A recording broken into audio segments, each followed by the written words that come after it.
Boa noite, suave caminho. O pessoal não foi na cantina, não? Vai deixar para ir depois, é isso? Vou repetir. Boa noite, suave caminho. Melhorou, melhorou. Não vou falar de novo, não, porque o pessoal pode começar a gritar e não vai dar certo. Vocês estão me ouvindo? Tá ok? Tá ok.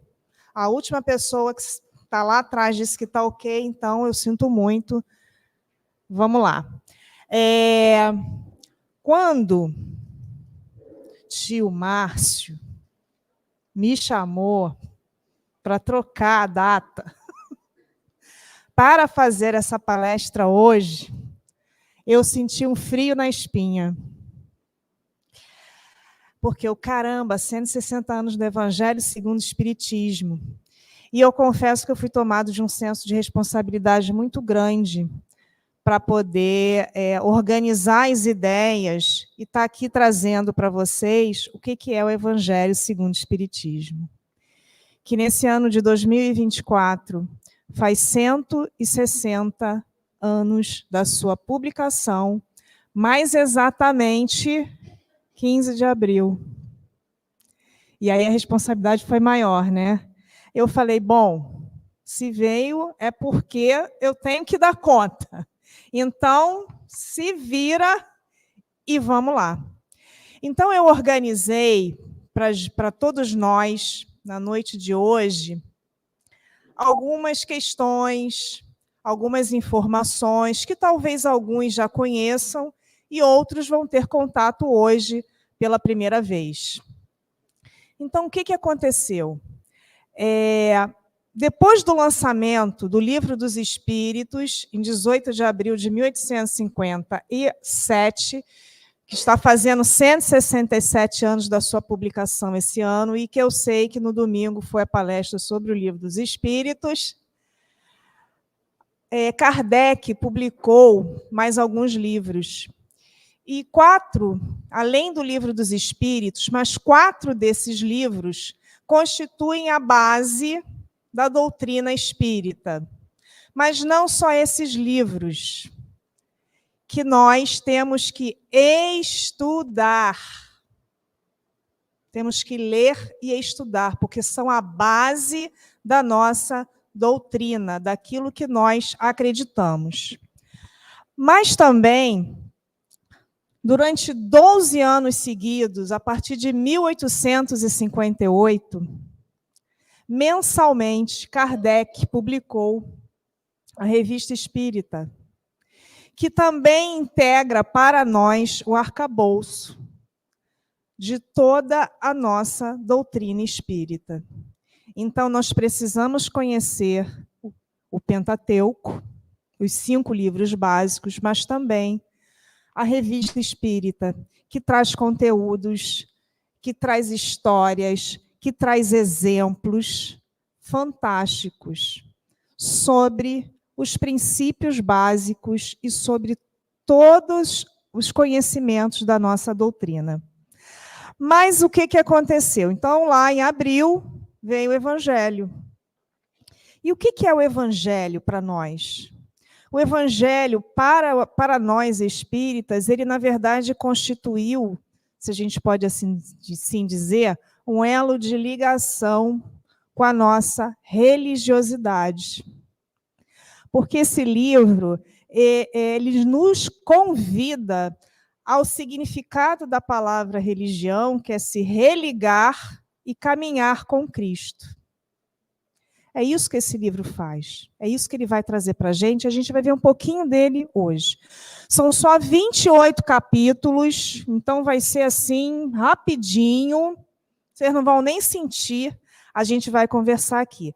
Mas sobre essa obra, a gente gostaria de colocar algumas percepções, né, que Kardec fez a respeito da composição da obra.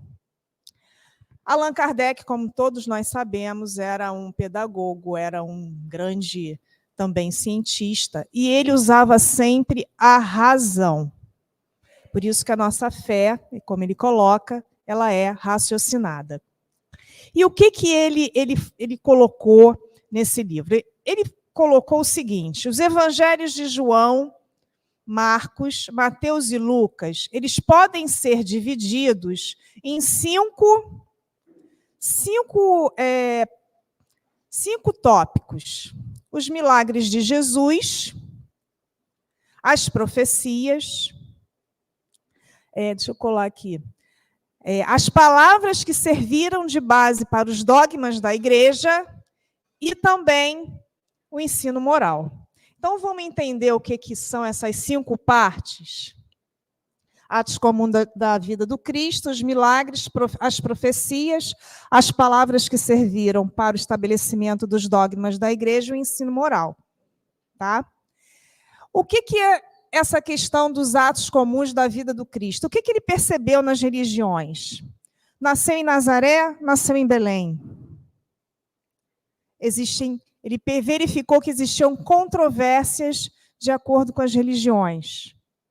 Os milagres. Jesus fez ou não fez milagres?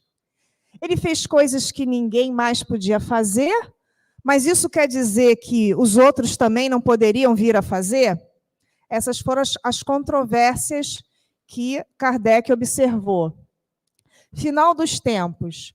Final dos tempos é o fim de tudo? Não, isso é uma simbologia. Mas ele menciona que haverá sinais, mas não quer dizer que é o fim. Então, uma discussão em cada religião em torno disso.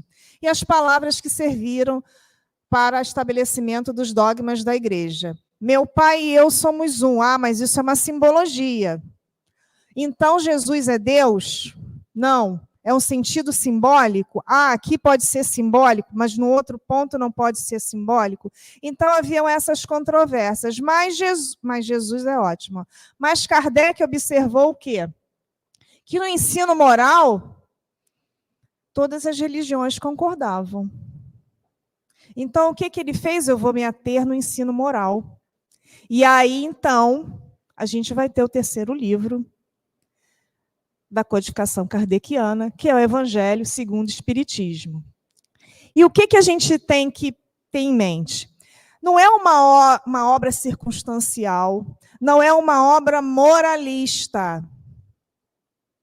É uma obra que fala de moral. E a gente precisa ter muito claro o que é isso na nossa mente, as diferenças. Então, eu trouxe uma tirinha. Não, aqui. Eu trouxe uma tirinha que diz assim, ó. Que absurdo, como alguém tem coragem de jogar uma latinha no chão? Gente sem educação, por isso o mundo está essa porcaria, ninguém se preocupa com as suas ações, porque blá, blá, blá, blá, blá, blá, blá, blá, blá, e o que acontece? A pessoa chega, pega e faz. Então, não se está preocupado com o que você pensa, mas com o que você faz. Essa é a questão que vem trazendo no Evangelho segundo o Espiritismo, essa moral e não a moralidade. Ninguém está preocupado com o que você pensa, mas como é que você age? Qual o reflexo das suas ações no mundo? Qual o reflexo das suas ações para você na sua jornada evolutiva? Então, é isso que o Evangelho segundo o Espiritismo vem trazer para nós, né? Através da codificação de Kardec. E aí, agora eu volto. O que é tudo isso, né? O Evangelho é, afinal e acima de tudo, o roteiro infalível para a felicidade vindoura, porque nós sabemos que nós somos criados simples e ignorantes, não é isso? Blá, blá, blá, blá, blá, blá, blá, blá. E todos nós fomos criados para sermos felizes. E para isso a gente vai progredindo. E aí ele diz o seguinte, olha só, é um roteiro infalível, ou seja, não tem erro. Difícil está sendo seguir o roteiro. Eu não sei vocês aqui no Suave Caminho, mas a gente lá na Sociedade Espírita Joana de Ângeles ainda está difícil seguir.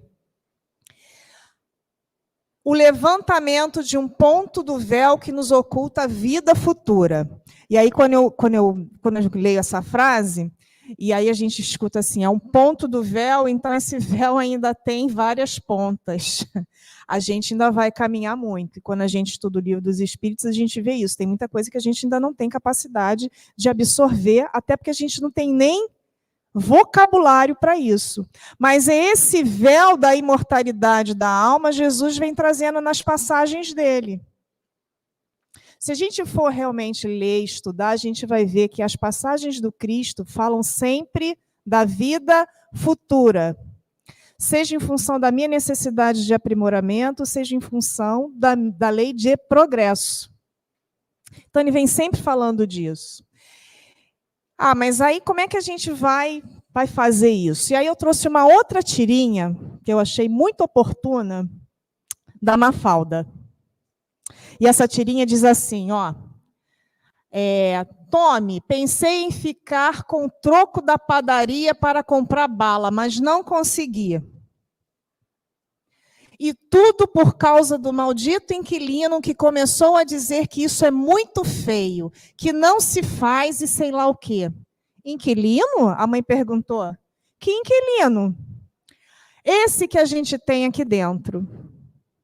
Que inquilino é esse que a gente tem aqui dentro? A consciência. E onde é que estão escritas as leis de Deus? Então, vamos lá. Roteiro infalível, Evangelho segundo o Espiritismo. Na nossa consciência já estão as leis de Deus. Aí a gente se pergunta assim, Senhor, o que está faltando? O que falta?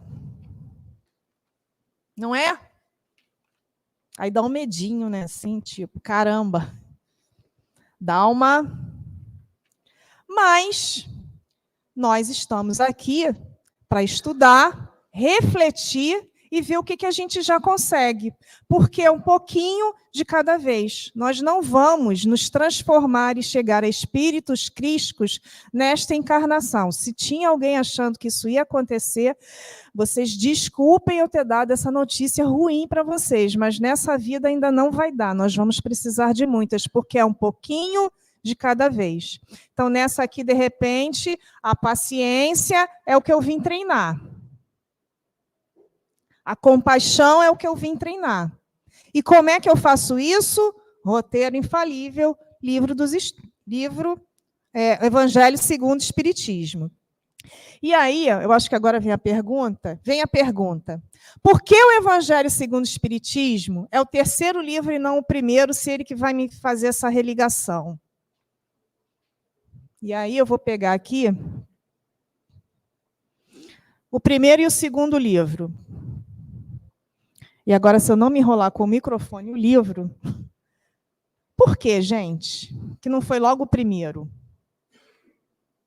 Porque aqui no nosso país, a doutrina espírita ela tomou um caráter muito religioso, né? Porque o tríplice aspecto da doutrina espírita é o quê? Ciência, filosofia e religião.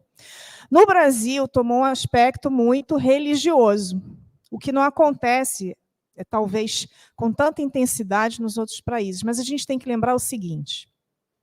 França, 1858, 57, em que a gente estava tendo uma volta, na verdade, a gente tinha uma negação da ciência, tudo que se relacionava à igreja, por uma série de questões históricas que tem que estudar para entender.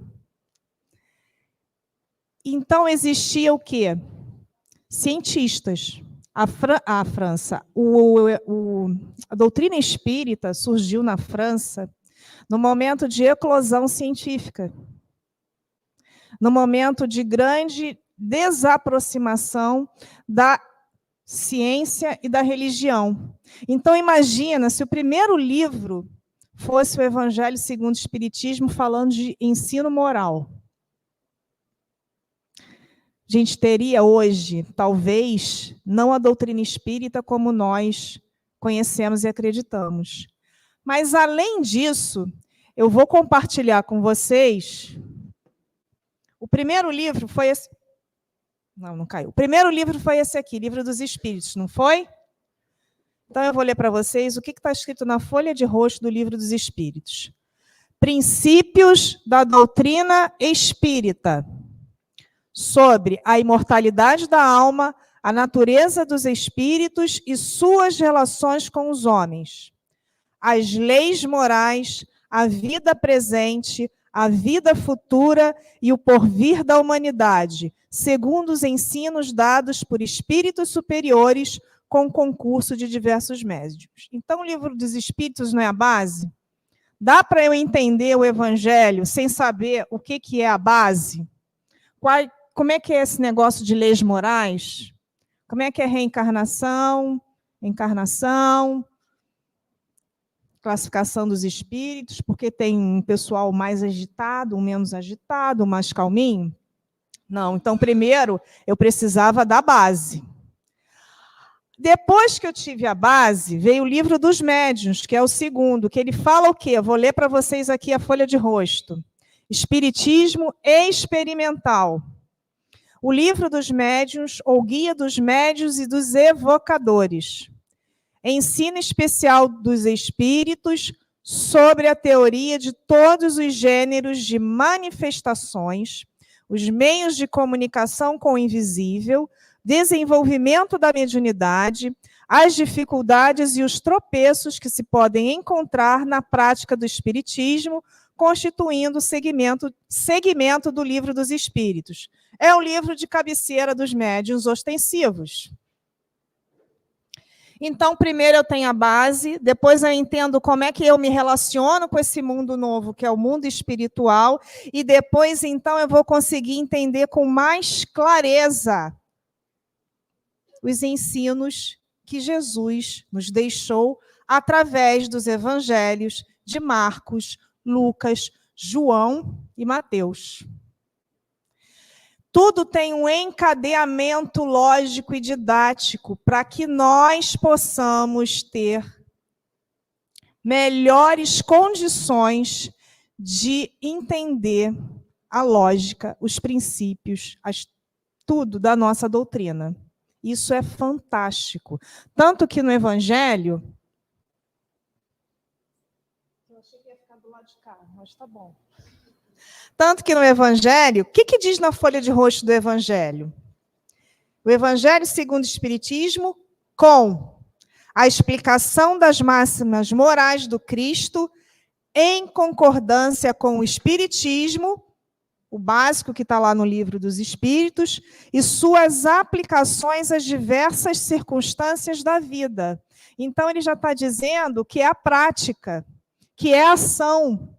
Circunstâncias da vida é ação, é o nosso dia a dia em casa, no trabalho, na padaria, no supermercado, na farmácia, com o vizinho, com todo mundo, é ação. Qual é a minha ação? Então, ele traz as máximas morais do Cristo de forma que a gente consiga melhorar as nossas ações. E aí vem a pergunta, agora que acho que vem a pergunta. Não vem a pergunta ainda.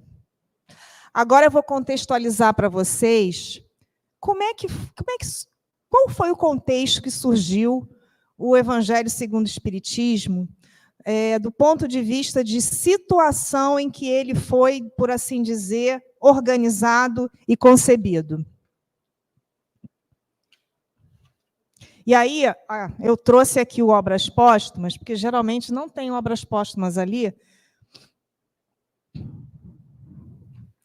O que aconteceu? Kardec ficou doente. Teve um probleminha de saúde e precisou se ausentar de Paris. E aí ele foi para esse lugar aqui, maravilhoso, que é a praia de Saint-Adresse. Esse é um quadro de Monet, de 1867. Kardec foi levado pela espiritualidade para fazer um retiro em função de um problema de saúde para esse lugar. Na verdade, esse problema de saúde já estava se manifestando, que seria o problema de saúde, o qual levaria ele ao seu desencarne. Mas ele foi levado a fazer um retiro nesse local. Os médicos aconselharam ele a ir para esse local, para ele ficar mais tranquilo. E aí eu fico imaginando como ficou a psicosfera desse lugar. Porque nessa ocasião, toda a espiritualidade superior foi lá ajudar ele a conceber o Evangelho segundo o Espiritismo.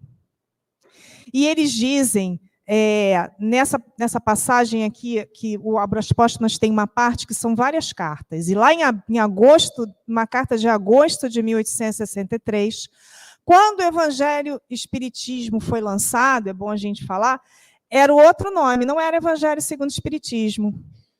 Kardec deu um primeiro nome para ele de Imitação do Evangelho. E aí o editor dele, que foi o senhor Didier, convenceu ele a fazer o seguinte: muda esse nome. Porque, inclusive, isso deu problema. Essa imitação do Evangelho, Evangelho segundo o Espiritismo, foi colocado naquelas listas que tinham index da igreja, livros proibidos. E aí, numa segunda edição, foi trocado o livro, e a terceira edição a gente fala daqui a pouco. Mas ele estava nesse local aqui, maravilhoso, e ele faz uma pergunta, Kardec fez uma pergunta, está aqui no Obras Póstumas, que diz assim, que pensais da nova obra que trabalho neste momento? Porque ninguém sabia que ele estava trabalhando nessa obra, do Evangelho. Até aquele momento, ninguém sabia.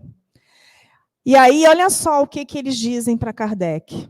Esse livro de doutrina terá considerável influência, pois que explana as questões capitais, e não só o mundo religioso encontrará nele as máximas que lhe são necessárias, mas também a vida prática das nações aurirá dele instruções excelentes. Quem quiser saber o final, pega o Obras Póstumas, a carta de 9 de agosto.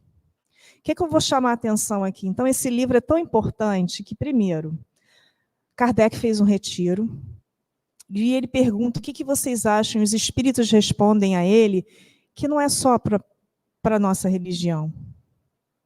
Esse livro é para a humanidade. O Evangelho segundo o Espiritismo, ele explana, como ele diz aqui, explana questões capitais. E todo o mundo poderá aurir nele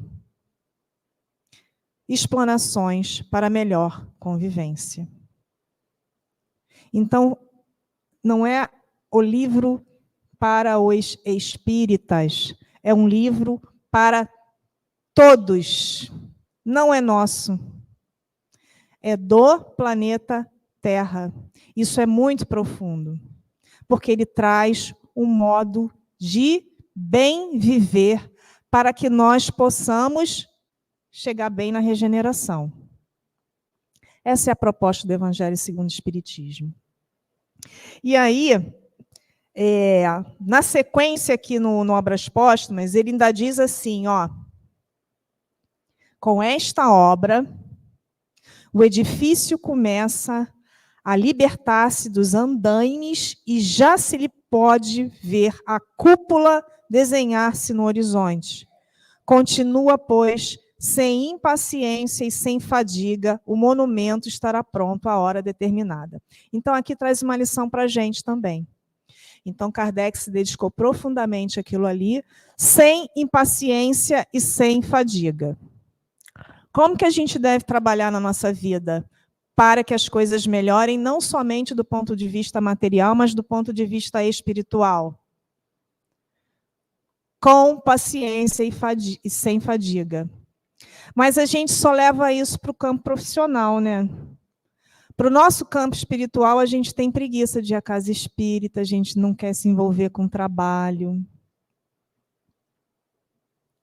E a gente teve o exemplo do codificador, quando ele trabalhou incessantemente, sem fadiga, para que a gente tivesse hoje o Evangelho segundo o Espiritismo. Então, cabe para nós também uma reflexão.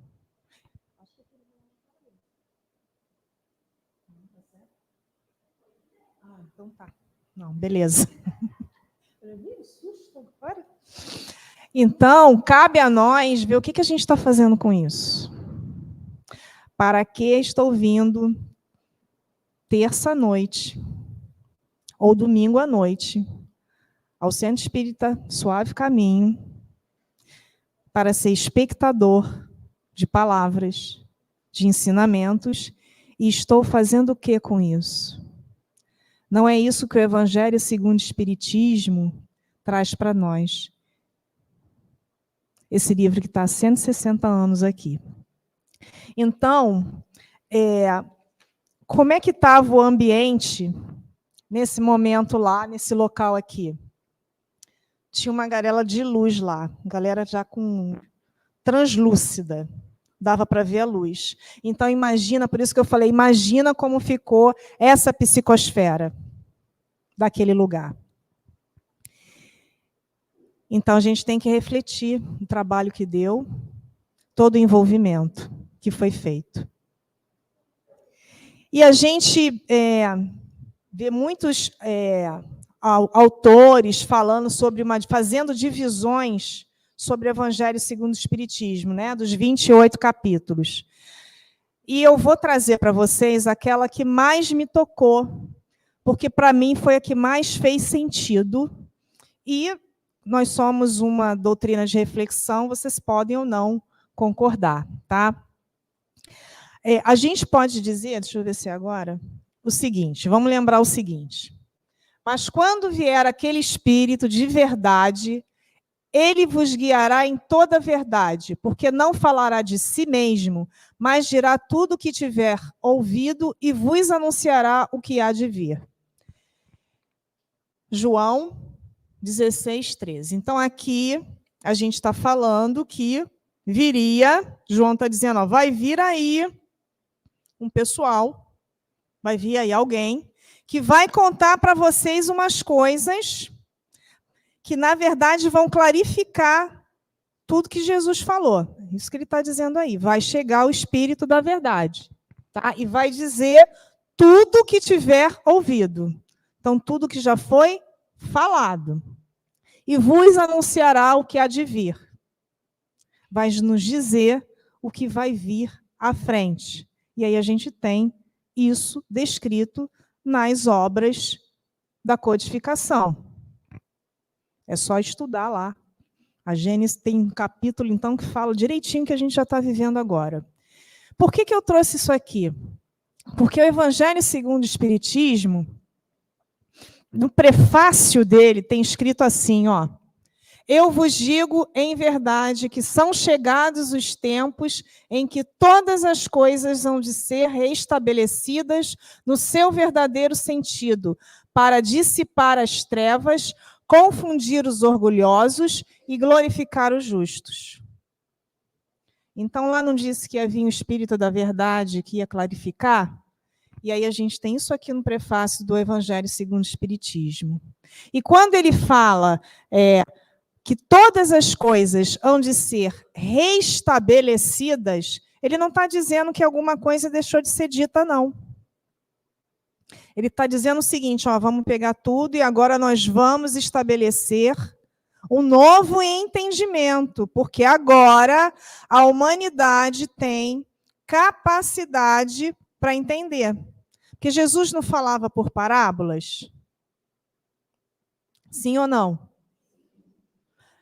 Vou perguntar de novo, pessoal, quem está dormindo acordar. Jesus não falava por parábolas? Sim. Todo mundo entendia? Porque ainda não tínhamos... A gente não tinha nem astrologia ainda naquela época. Como é que a gente ia entender do universo? Para a gente entender que o mundo, que o planeta Terra era redondo e que nós não éramos os centros do universo, demorou. E foi justamente nessa época aí o avanço científico todo. Então, nesta época, começou a levantar o véu. Lembra que a gente viu essa frase lá na frente? Começou a levantar o véu. Esse véu está sendo levantado até hoje. Nós estamos aqui de prova disso. Então, ele veio o quê? Dissipar as trevas, esclarecer o que a gente não conseguiu entender naquela época. Porque se você acha que você não estava lá naquela época, eu lamento te informar que você estava. Que nós estamos em reencarnações sucessivas e que agora estamos espíritas porque é o seguinte, ou você vai, entende e sai dessa vida, ou a sua chance vai ser em outro planetinha. Então, a gente está tendo essa oportunidade. Confundir os orgulhosos e glorificar os justos. Os orgulhosos são aqueles que não querem compreender a palavra porque eles acham que eles têm a verdade absoluta. Tem outro tipo de orgulhoso também que a gente sabe muito bem que mora lá dentro do nosso interior, mas, basicamente, é isso. E aí, eu esqueci esse livro em casa. Quando eu sentei ali, eu falei, esqueci o livro. Esse livro aqui, Livro da Esperança, ele foi lançado quando o Evangelho segundo o Espiritismo fez 100 anos. Chico Xavier, Emmanuel. E esse livro, ele traz as passagens, e Emmanuel traz esclarecimentos, né, de cada passagem do Evangelho segundo o Espiritismo. Porque quem faz culto no lar aqui? Não acredito. Vou perguntar de novo, talvez o pessoal esteja dormindo. Quem faz o culto no lar aqui? Gente, olha só, então, por favor, o livro que Dorinha hoje apresentou, Jesus no lar, tem tudo a ver com essa pergunta. O culto no lar é trazer Jesus para a nossa casa. Normalmente, o que a gente lê no culto no lar? Uma página e qual livro? Não, não fala tímido, não. Qual é o livro? Evangelho. Vocês não estão lendo o Evangelho na casa de vocês? Só uma parcela muito pequena levantou a mão. Então, vamos fazer o culto do Evangelho no lar. Eu não sei como fazer o culto do Evangelho no lar, nunca ouvi falar disso, então procura, por favor, alguém aqui do Suave Caminho que ele vai te explicar. O culto do Evangelho do lar, a gente justamente lê uma página e o Evangelho segundo o Espiritismo. A gente está trazendo Jesus para dentro da nossa casa e nós estamos refletindo sobre a moral. O como agir, que é o que o Evangelho segundo o Espiritismo traz para a gente. Então, eu super recomendo que você deixe de ser o espectador que está vindo aqui nessa sala, né, agradável, com ar-condicionado, e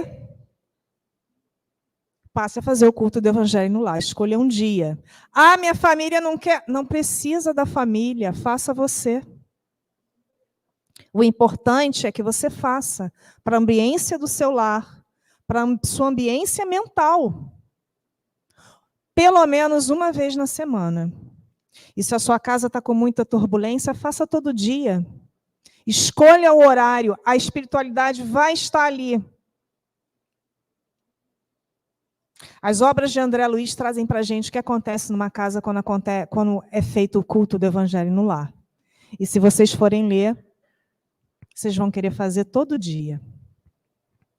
Só para vocês terem uma ideia, rapidinho, tem um livro, que agora eu não vou me lembrar, se vocês lembrarem, me falem, que ele conta a história de um culto no lar, uma casa que faz culto no lar e uma que não faz, e aí chove, começa a chover. Não sei se vocês lembram dessa passagem, começa a chover. Aí os espíritos, que ainda estão, né, com a sensação, eles não correm para dentro de uma determinada casa. E André Luiz pergunta, poxa, eles não vão para lá porque ali eles fazem culto no lar. E as outras casas estão desguarnecidas. E aí eles entram. E se eles entrarem em sintonia com a gente, eles ficam. Olha que coisa. Então, façam culto do Evangelho no lar. Vai ter problema? Vai ter problema. Mas para não fazer, vai. Mas tem que paciência e sem fadiga. Lembra do codificador que trouxe para a gente o Evangelho? E aí eu tenho uma pergunta para fazer para vocês. Eu estou querendo fazer essa pergunta. Não veio a pergunta. Esse livro aqui, o que ele traz para a gente? Ele traz mensagem de paz e renovação, paz e esperança, tolerância e resignação, o homem de bem pela vivência do amor. É isso que o Evangelho segundo o Espiritismo traz também para a gente. É isso aqui. Para que a gente seja melhor. Deixa eu ver se a pergunta é agora. A pergunta não é agora, mas eu vou fazer. Não sei o que aconteceu com a pergunta. A pergunta sumiu. Qual é o Evangelho dos Espíritas? Qual é o Evangelho dos Espíritas? Resposta errada. Lucas, Marcos, Mateus, João. Esse é o Evangelho dos Espíritas. O Evangelho segundo o Espiritismo, ele traz as máximas, algumas máximas, e não é em ordem cronológica de acontecimento, ele traz isso numa sequência didática. Tanto que a primeira edição do Evangelho não tem os 28 capítulos. Na terceira é que ele faz isso, porque o Kardec ainda faz uma reorganização para que as coisas sejam colocadas numa sequência tal que a gente consiga ter uma progressão das ações que a gente precisa fazer e ter um entendimento do porquê. Então, o Evangelho dos Espíritas é Mateus, Marcos, Lucas, João. E olha que eu falei antes, hein, que o Evangelho segundo o Espiritismo era para todo mundo. E vocês caíram na pergunta, dizendo que era o Evangelho segundo o Espiritismo. Não é nosso, é do mundo. Os livros da codificação não são só para nós. Nós agora estamos com condições de entendê-los. Mas vocês sabiam que lá no Vaticano tem uma turminha que estuda o Pentateuco? Tem uma turminha lá, estudando o Pentateuco, porque ele não está ele está estudando os princípios que tem ali. Tem uma galera lá fazendo isso. Se a pergunta aparecer depois, eu já fiz. Eu estava... exatamente. Agora não pode errar se a pergunta aparecer de novo. Mas eu acho que não vai aparecer mais, não. E aí eu queria agora chamar a atenção para vocês para essa frase aqui. Eu sou o caminho, a verdade e a vida. Ninguém pode ir até o Pai senão por mim. Todo mundo conhece isso, não conhece? Sim. Nós vamos transportar esta frase para o Evangelho. Só que eu vou fazer uma proposta para vocês. Ih, desconfigurou a letra, mas tudo bem. Eu vou fazer uma proposta para vocês. Ao invés da gente ler... acho que eu já sei o que aconteceu. Eu gravei diferente. Ao invés da gente se ligar, eu sou o caminho, a verdade e a vida, eu quero inverter. Tá? Eu quero que a gente fale da verdade, do caminho e da vida. Combinado? Então, nós vamos falar como? Beleza. Então, eu vou traduzir aqui para vocês, porque a tecla SAP não rolou. Verdade. A verdade trata dos interesses gerais. E a gente pode considerar que a verdade está na introdução e nos capítulos 1 a 4 do Evangelho. Eu vou explicar tudo, calma. Tá? O caminho, a gente pode ver que está no capítulo 5 a 17, que trata um pouquinho dos interesses religiosos, tá? E a vida, nos capítulos 18 a 28, que são os interesses sociais. Então, eu vou falar, a gente vai lembrar que Jesus é o caminho, verdade e vida, que está transportado para o Evangelho como verdade. Então, vamos lá. Verdade, interesses gerais, são os pontos de apoio de todo o raciocínio. Então, quais são os capítulos? Não vim destruir a lei, meu reino não é deste mundo, há muitas moradas na casa de meu pai, ninguém poderá ver o reino dos céus se não nascer de novo. Por que é a verdade? Primeiro, não vim, porque vocês sabem que todo capítulo do Evangelho começa com uma passagem, né? Do Novo Testamento. Todo ele. Tem até algumas que tem até o Velho Testamento. Eu acho que tem uma ou duas. Não vim destruir a lei. Que lei ele está falando? Oi? Sabe na sala de aula que o professor pergunta e ninguém entende, está igualzinho. Vamos lá. Não vim destruir a lei. Qual era a lei até a época de Jesus que era vigente? Moisés. O que ele vem dizendo, apresentando no Evangelho? Que ele não veio o quê? Destruir essa lei, mas ele veio cumpri-la. Então, ele já começa explicando o seguinte, olha só, pessoal, eu não vim aqui para desdizer o que vocês já sabem. Eu vim aqui para cumprir essa lei. O pulo do gato foi como Jesus cumpriu a lei, que era diferente do que se tinha antes, porque antes a sociedade precisava de algumas leis civis, e aí as coisas meio que ficaram meio obscuras, né? Porque quando nós éramos lá, povo de Israel, uma parte aqui devia ser, a gente pegou o monoteísmo, a crença em um Deus único, e guardou só para a gente. Não quis compartilhar com ninguém. Então, não vamos fazer a mesma coisa com as obras de Kardec. Não vamos guardar só para a gente de novo, não, porque senão errar é humano, permanecer no erro é burrice. Não podemos mais. Então, o que ele fala? Já começa falando uma verdade, eu não vim fazer isso. Depois ele fala o quê?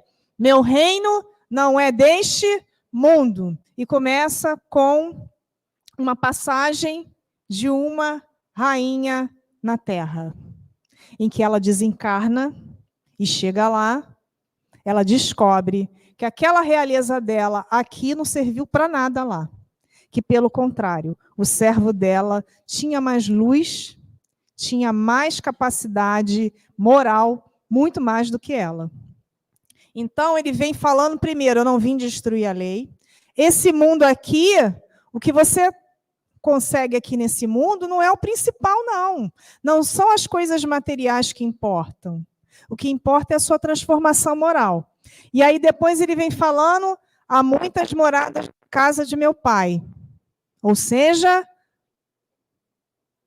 pluralidade dos mundos habitados, de acordo com o nosso grau de evolução. Ninguém poderá ver o reino dos céus se não nascer de novo. Ele está falando de quê?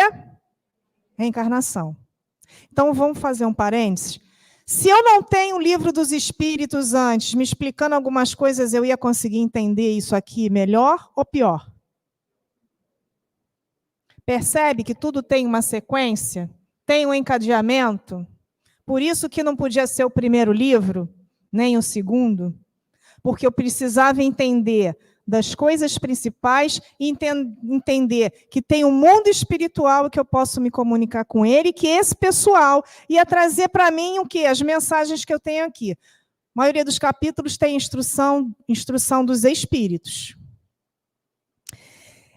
Então, isso aqui a gente não pode dizer que são as verdades. A gente pode dizer que são as verdades. E aí, vamos lá. Caminho, interesses religiosos, é argumento fundamental. O que fundamenta tudo isso daí? E aí eu vou fazer uma inversão aqui. Eu vou falar primeiro do capítulo 6, Cristo Consolador. Cristo Consolador vem trazendo o quê?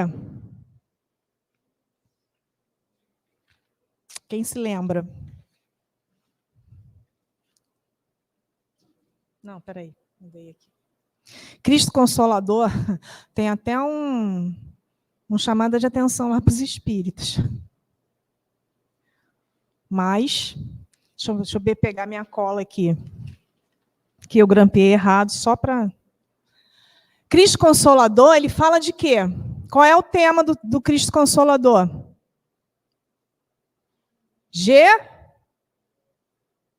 Jesus, gente! Não é o tema central? E o que é o tema central do Evangelho segundo o Espiritismo? A moral do... Então, ele vem dizer que ele é o Cristo Consolador.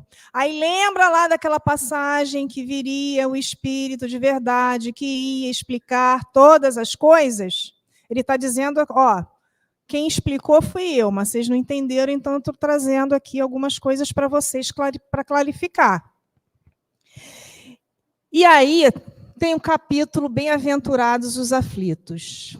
Por que é um argumento fundamental? Porque percebe o seguinte, primeiro, no capítulo 5, ele fala de todas as aflições. Por que a gente sofre? Onde estão as causas?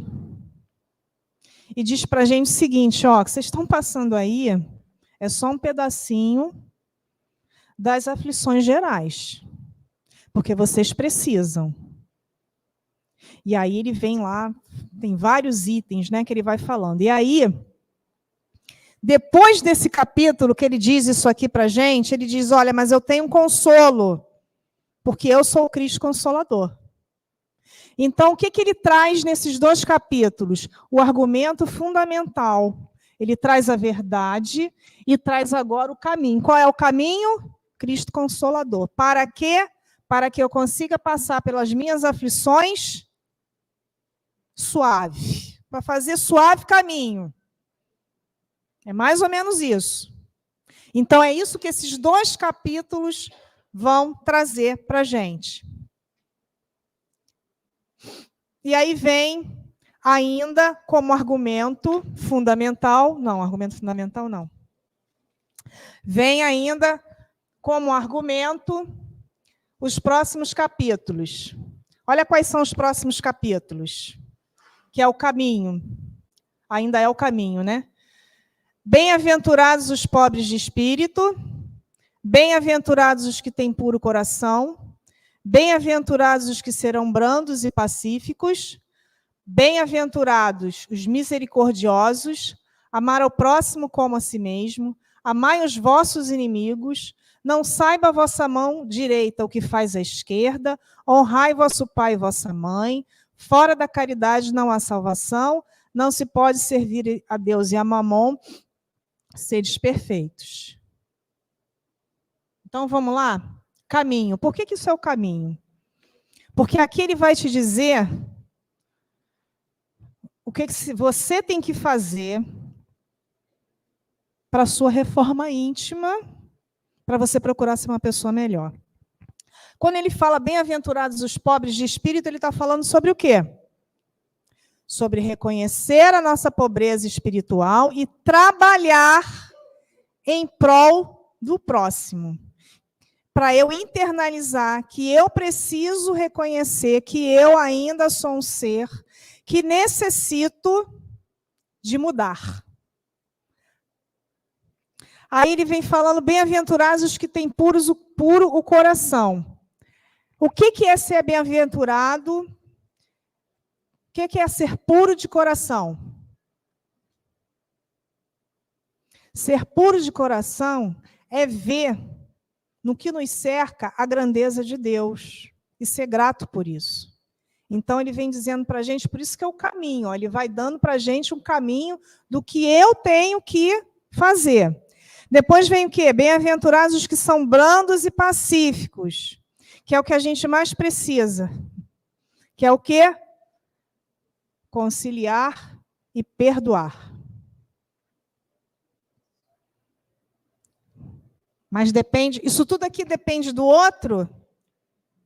Não, por isso que é o caminho, tá? Bem-aventurados os que são misericordiosos. O que é ser misericordioso? É amparar a todos sem distinção, não ter preconceitos. Olhar o outro como um irmão que necessita tanto quanto eu necessito muitas vezes, mas que eu tenho que ser o quê? Primeira bem-aventurança, pobre de espírito, reconhecer e tentar ajudá-lo. Depende do outro? Não. E aí ele fala, amar ao próximo como a si mesmo. Depende do outro? Esse eu não vou nem comentar. Amar ao próximo como a si mesmo está bem entendido, né? Até porque essa é a máxima, né? Ama a Deus sobre todas as coisas e ao próximo como a ti mesmo. Então, se você não se ama, você não consegue amar o próximo. E não vem me dizer que você ama a Deus, porque fica difícil. Amai os vossos inimigos. Não é morrer de amor, mas é pelo menos não ter rancor. É conseguir o quê? Conciliar e perdoar. Não saiba a vossa mão direita o que faz a esquerda. É fazer o bem sem ostentação. É isso que ele está falando aqui. Honrai vosso pai e vossa mãe. Independente se você tem conflito ou não com seu pai e sua mãe. Você tem que honrar, porque foram eles que te deram o maior dom de todos, que é a oportunidade de reencarnar nesse planetinha, e a gente está aqui, efetivamente, tentando nos melhorar. Não se pode servir a Deus e a Mamon. Às vezes a gente tem que fazer uma escolha. Eu vou trabalhar que nem um condenado e vou deixar para lá a minha vida espiritual, ou eu vou tentar conciliar os dois. Fazer um equilíbrio. Porque nós precisamos do trabalho. Porque a gente come, a gente se veste, a gente mora. A gente precisa, mas a gente precisa ter o limite para não se perder. Então ele vem falando, ó, não dá para querer só um e a mim também, você tem que ter um equilíbrio. E aí o sede perfeitos. Que esse capítulo, junto com o 20, é o tapa nos espíritas. Né? É difícil. Quem não faz o culto no lar, começa a fazer e começa a estudar, a ler esse capítulo, que você vai entender o que eu estou falando. É um roteiro do que a gente precisa para se tornar o homem de bem. Então, essa parte aqui, desses capítulos, são um caminho. Como é que eu faço para, como diz o Cristo, trilhar o caminho? Então, a gente viu quais são as verdades que a gente precisa saber e qual é o caminho, o que eu tenho que fazer, o que eu tenho que percorrer, e mais ninguém pode fazer isso por mim, para que eu consiga me tornar uma pessoa melhor. E aí, depois que eu já sei tudo isso, porque a primeira parte a gente já sabe da verdade, mas essa segunda parte aqui, que é o caminho, a gente está tentando trilhar. E aí, do capítulo 18 ao capítulo 28, o que a gente vai ter? A vida. Lembra? Caminho, verdade e a vida. E que vida é essa? Ele vai trazer para a gente aqui no Evangelho como é que eu me relaciono na sociedade. Muitos chamados e poucos os escolhidos. Qual a túnica que eu estou vestindo na sociedade? Com que roupa eu vou me apresentar? Com essa roupa que eu estou me vestindo na sociedade, é a mesma que eu vou me apresentar quando eu desencarnar? Eu estou aqui. Eu estou aceitando efetivamente o convite? Ou quando eu passo daquela porta lá de fora, para lá eu não consigo, beleza, mas eu estou me esforçando? Eu estou me esforçando para conseguir ficar com um coleguinha lá no trabalho? Eu estou me esforçando para ter paciência com meu filho? Ó, tem um aí, cuidado com o filho. Isso, cuidado. Estou? Ó, não foi combinado, mas na hora que eu falei a paciência com o filho, apareceu um filho aqui. A mãe está vermelha, mas não tem problema nenhum. Qual é o seu nome? Maitê. Maitê. A Maitê veio aqui. Então, como é que está a nossa relação com o diferente? Já que a Maitê subiu e está ali com um crachazinho. Como é que está a nossa relação com o diferente?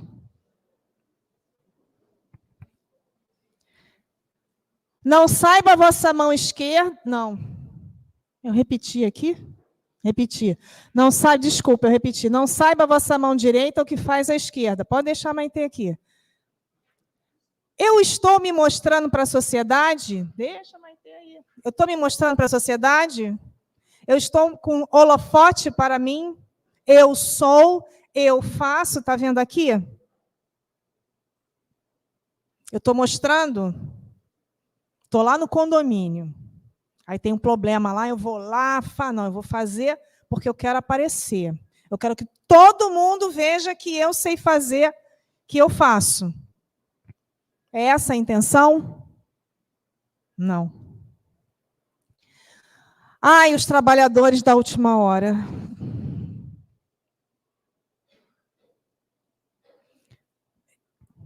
Desconfigurou aqui, agora que eu estou vendo, desconfigurou tudo. Mas vamos lá. Os trabalhadores da última hora. Quem são esses?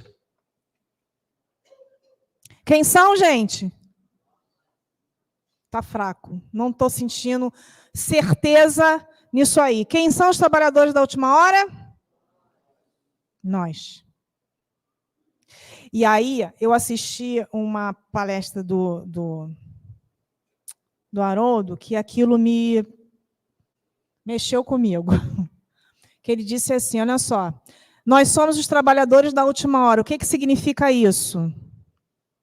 Que a gente tem que fazer em 1 hora o que todo mundo fez em 7. É simples assim. A gente tem que fazer em 1 hora o que todo mundo já fez em 7 horas. Olha a responsabilidade.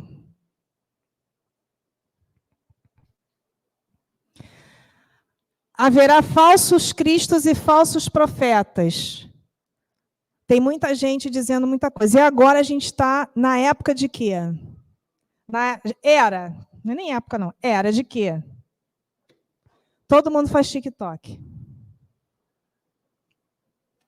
Não faz? Eu não sei hoje se alguém teve oportunidade de assistir o RJ local.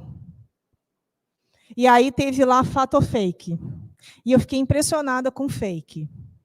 O pessoal filmou a cozinha, botou um negócio na cozinha, filmou, a moça mexendo lá naquele negócio de airfry, levando um choque, caindo no chão, levando um choque. Se você olhar aquilo ali e não tiver um senso crítico, você vai achar que é verdade. Mas era fake. Olha que coisa. Então, como a coisa é perfeita, inteligência artificial, o cara põe palavras na tua boca. Então, a gente tem que ter cuidado com o que a gente repassa. A gente tem que apurar a informação. A gente tem que saber se aquilo ali é real ou não. A gente teve um caso aqui, recentemente, na nossa região, de um casal que foi perseguido porque espalharam na internet que eles tinham matado uma criança. Então, não dá para receber um negócio no Facebook, não sei lá onde, no Instagram, e repassar sem saber se é verdade. Porque haverá falsos cristos e falsos profetas. E a gente está na era virtus. Então, a gente tem que ter muito cuidado. Eu não sei se é verdade, eu não sei apurar, não repasso. Porque eu não tenho noção do mal que isso pode causar. E Divaldo tem uma passagem no livro, acho que é Mensagem de Esperança, não sei, uns livrinhos pequenos que tem assim, que ele fala o que é da calúnia. Que a pessoa se arrepende de fazer aquilo e ele pergunta, como é que eu tenho que fazer para redimir? Aí ele vira para a pessoa e fala assim, pega esse travesseiro com essas penas, vai lá para cima daquele edifício e deixa as penas, solta as penas. E aí ele fala o quê? Deixa, mãe, calma. O máximo que vai acontecer é o pessoal dispersar para ela, mas faz parte do programa. E aí o que acontece? O que fala para ele? Agora, para você se redimir disso, você vai catar todas essas penas que voaram. É isso. A gente não sabe o alcance que isso pode ter e a quem nós podemos estar prejudicando. Então a gente tem que ter cuidado com isso. Não separeis o que Deus juntou. Porque a gente sabe que hoje os casamentos estão fluidos. Fluidos. Eu hoje me apaixono por alguém ali na esquina, daqui a 3 meses eu estou morando com a pessoa. Claro que acontece, né? Amores acontecem, mas por que está assim? Casa separa, não tinha um personagem nem todo mundo é da minha idade, mas tinha um personagem no programa de comédia que era casa separa, casa separa, casa separa. Porque é assim hoje, ó, eu não quero, mas amanhã eu separo. E a gente está esquecendo da moral.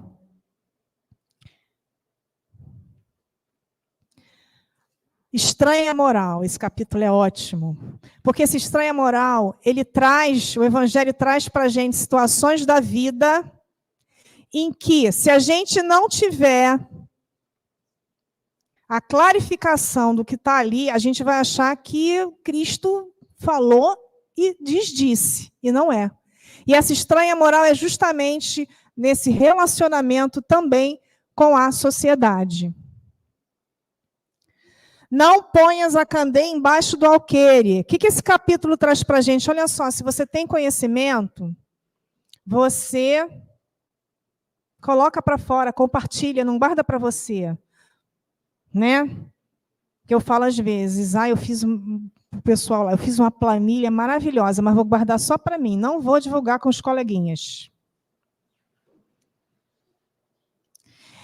Então, é a gente compartilhar, é a gente saber, é a gente viver isso, seja falando, seja compartilhando através dos exemplos, mas é fazer.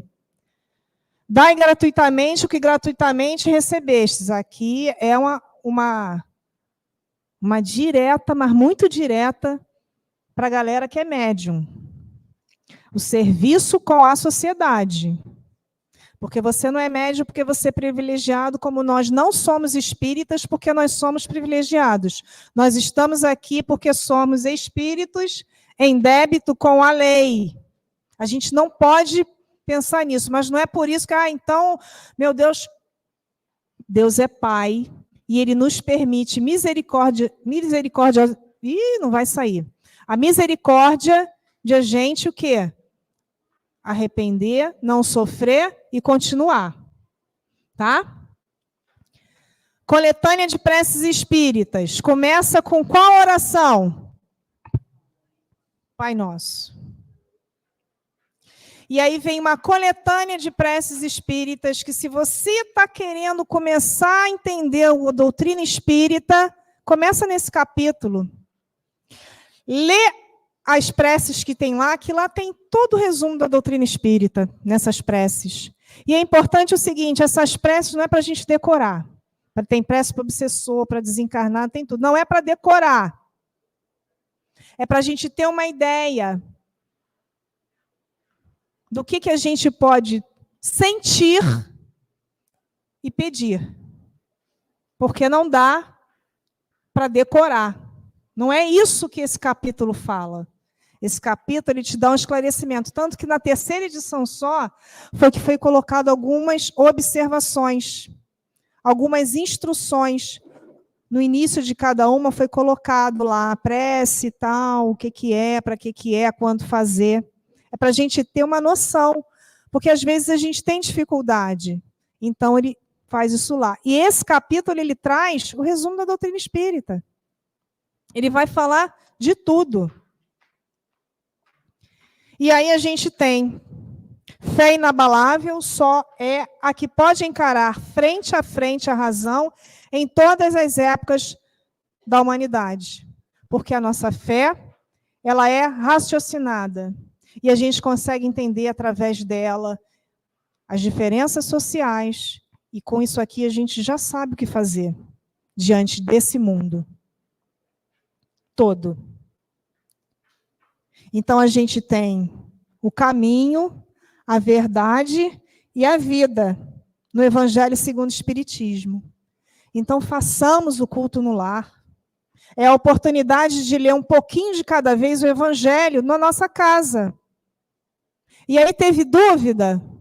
O pessoal do Suave Caminho está aí mesmo para responder. Venham estudar, não é, Márcio? Venham estudar. Venham, porque olha só, a partir do momento que a gente estuda, a nossa consciência se clarifica e a gente consegue mudar o nosso modelo mental e aí a nossa vida muda. E aí lembra daquela figurinha lá no início que tinha o cara falando blá, blá, blá, blá, e o papel estava lá? A gente muda a postura completamente. E aí eu vou querer terminar, que não podia ser diferente, pelo menos para mim, com o Sermão da Montanha. Porque eu acho que, né, uma parte do Sermão da Montanha está descrito no Evangelho segundo o Espiritismo, é um dos textos mais bonitos para a gente. E é o melhor caminho que a gente tem. Mas aí eu escolhi de uma forma diferente para a gente terminar. Eu não sei quem conhece o Tim e a Vanessa. Quem conhece o Tim e a Vanessa? Ai, gente, que susto! Tim e Vanessa são artistas espíritas e o Tim, ele tem uma sensibilidade, né, espiritual muito grande e ele recebe músicas lindíssimas e compõe músicas lindíssimas. E uma dessas músicas é a Bem-aventurança. Mãe, fica calma, mãe. Fica calma. Uma dessas músicas é a Bem-aventuranças. E com essa música eu queria terminar a nossa conversa de hoje, tá? Vamos ver aqui se vai passar direitinho.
Bem-aventurados sois vós, homens de espírito. Bem-aventurados sois vós, que estáis aflitos. Bem-aventurados sois vós, os pacíficos, que brilha a vossa luz.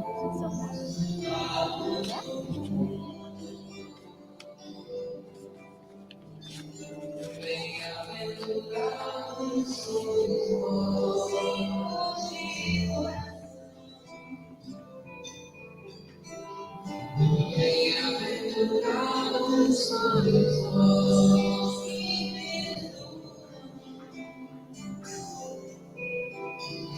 bem-aventurados sois vós.